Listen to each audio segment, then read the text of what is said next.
बिस्मिल्लाहिर्रहमानिर्रहीम। नाज़रीन, मैं हूँ आम शहरी आरिफ हमीद भट्टी और आप देख रहे हैं यूट्यूब चैनल। अगर मुनासिब समझे तो इसे सब्सक्राइब करें। नाज़रीन, पाकिस्तान की सियासत मौसम से ज़्यादा और गिरगिट से ज़्यादा रंग बदलने लगी है। कल रात होने वाली मुलाकात में आसफ जरदारी साबिक सदर साहब ने मौलाना फजलुर रहमान को लाल झंडी जो दिखा दी।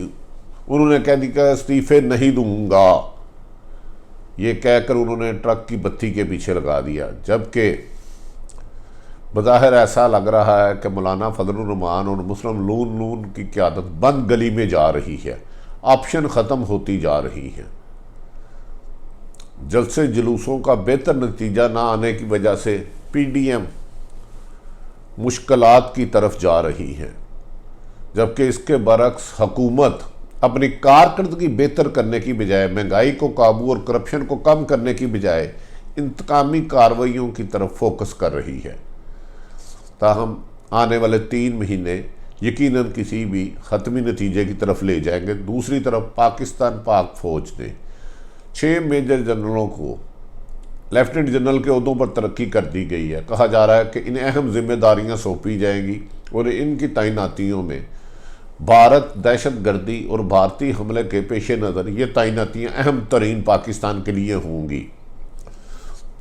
नाज़रीन, अब आ जाते हैं पहली स्टोरी की तरफ। जब PDM बना पहली दफ़ा तो मौलाना फजलुर रहमान से मुस्लिम लीग नून और पीपल्स पार्टी ने हस्बे वादा तामुन नहीं किया और उन्हें इस्लामाबाद धरने में तनहा कर दिया, अकेला छोड़ दिया।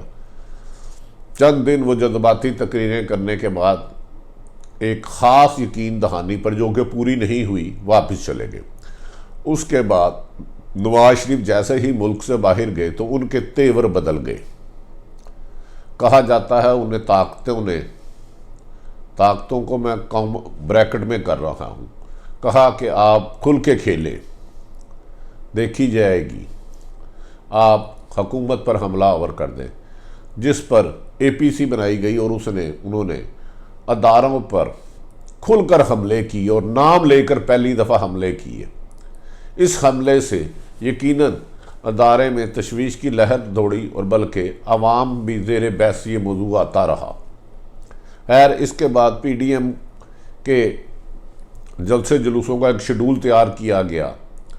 पेशावर का जलसा बहुत कामयाब ना होने के बाद आसफ अली जरदारी से गुज़श्ता रोज़ मुलाकात करते हुए मौलाना फजलुर रहमान ने फिर उनसे इस्तीफ़े तलब किए कि एक ही तरीका है इस्तीफ़े दिए जाए। तो मौलाना, कहा जाता है कि आसफ अली जरदारी ने साफ इनकार कर दिया कि ना सिंध की हुकूमत छोड़ूंगा और ना ही इस्तीफ़े दूंगा। इसके बजाय आप जलसे जुलूसों से आपको कुछ नहीं मिलने वाला, बेहतर यह है कि इसकी स्ट्रेटेजी और बनाए, 2 सूबों में अदम एतमाद करे। उनका ये भी कहना था ये अदम एतमाद उस वक़्त तक कामयाब नहीं हो सकती जब तक कोई अंदरूनी इशारा ना मिले। नाज़रीन, आप अंदरूनी इशारे को तो समझ गए होंगे। अब वो इशारा बज़ाहिर मिलने के आसार तो कोई नहीं, क्योंकि नवाज शरीफ आखिरी हदूद पार कर चुके हैं। मौलाना फजलुर रहमान और नवाज शरीफ, ऐसा लगता है कि दोनों अपने बयानिए में अदारे के ख़िलाफ़ बहुत ज़्यादा आगे जा चुके हैं। उनका वापसी का रास्ता नहीं है। महमूद अजकज़ई और अख्तर मैंगल ने भी पेशावर में नामुनासिब अल्फाजों का इस्तेमाल किया।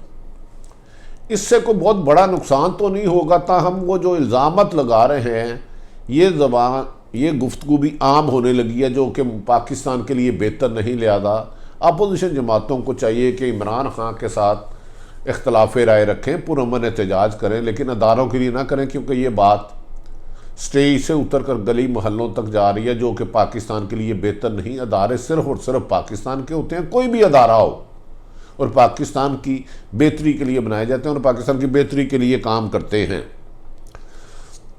नाज़रीन, इस मौके पर यह भी कहा जा रहा है कि आसफ अली जरदारी के पसे पर्दा काफ लीग से राब्ते हुए और उन्हें पंजाब में हुकूमत बनाने की ऑफ़र की गई और ये भी कहा गया कि वो मुस्लिम लीग नून और पीपल्स पार्टी के लोगों को गैर मशरूत उनके साथ मिलाने के लिए तैयार हैं। ताहम काफ लीग वाले मुल्की इशारे का इंतज़ार कर रहे हैं। जब तक मुल्की इशारा नहीं होता, मेरा नहीं ख्याल कि पंजाब और बलूचिस्तान में हुकूमत की तब्दीली होगी। ताहम अब अपोजिशन जमातें हुसून PDM ये समझ गई है जलसे जुलूसों से बेहतर नताइज नहीं आएंगे, क्योंकि उनके लोगों के खिलाफ उनका इल्ज़ाम है कि झूठे जाली और मुकदमा दर्ज हो रहे हैं।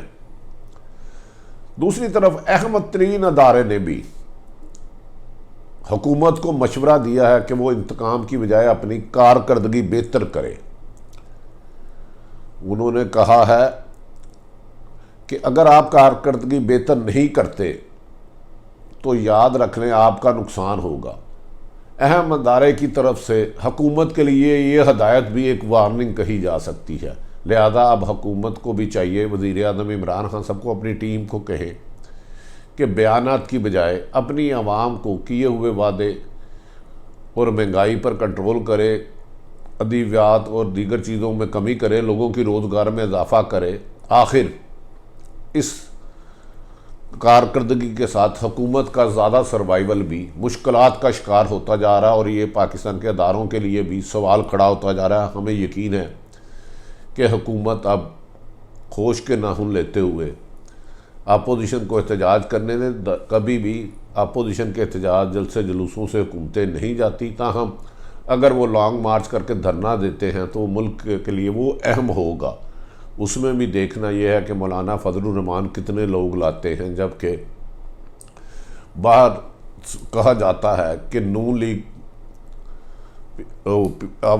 हुकूमत के लोगों से राब्ते में और हुकूमत नून लीग के राब्ते में, तब ये फ़ैसला अदारों के मर्ज़ी के साथ ही होगा। जो भी होगा कहा जा रहा है कि बेहतरी होगा, लेकिन ये दिसंबर जनवरी के मौसम के साथ साथ सियासी मौसम भी तब्दील हो जाएगा। जबकि हुकूमत का ये ख्याल है कि जब तक अदारे उनके साथ हैं वो अपने 5 साल पूरे करेंगे।